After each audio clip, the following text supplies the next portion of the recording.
Welcome to LeonCo and welcome to your weekly financial news.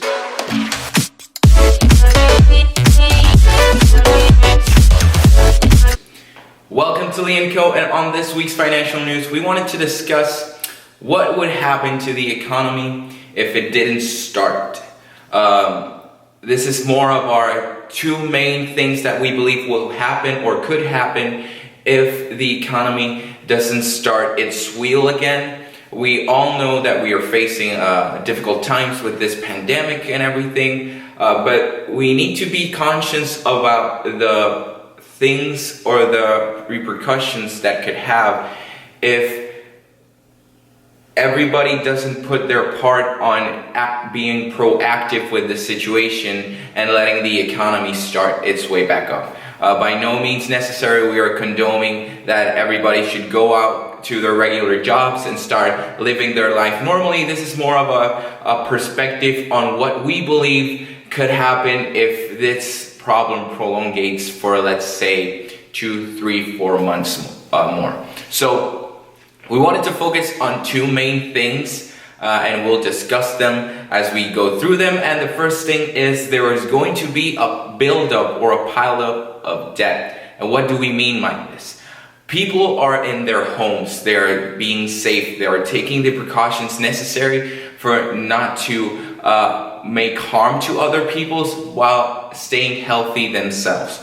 But this means that lots of businesses, small businesses, big corporations, so on and so forth, are being shut down. The economy is not the wheel of the economy is not flowing as regularly, so people are not going to their jobs. The cash flow is being halted. Most companies are being responsible and paying their employees, but some of them are just sitting at their homes waiting to see just what happens. So this is going to become a pile of debt, just like car debts, house mortgages, student loan debts, personal payments that everybody has. It could be their cell phone, credit cards, it could be a personal loan, so on and so forth. All of these debts will start to pile up because people are not going to have the facilities to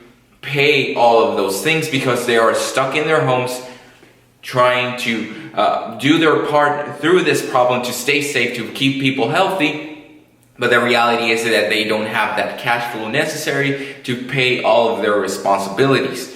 And this is going to be a big problem heading forth if things just stagger and people just stay in their homes for a few months more. The debt pileup is going to be big. There are going to be lots of defaults. There are going to be lots of bankruptcy, and this is going to resolve in a bigger problem for the economy. And the second thing that we wanted to discuss is more of a mentality and a reality that we are facing. The richer are going to get richer and the poorer are going to be poorer. And why do we mean by this? If you've followed what lots of investors, successful investors, and maybe so-called millionaires are doing, is that they're using this bear market to invest in the stock market. Instead of most investors, or what they're doing, that they're taking their money out of it, lots and lots of people, wealthy people, are starting to invest in the stock market. Why? Because the stock market is low. They are investing in stocks that not necessarily would be at this price. They are at a very low price, and they are investing so they can have more amounts of stocks or control in those certain types of companies, resulting in when this all fades out and we start to hit that normality, they will make lots and lots of money. And why do we mean by this the richer are getting richer and the poor are getting poorer? Because this is not something when it comes to the amount of money you have. This influences, but it's more of a mentality thing.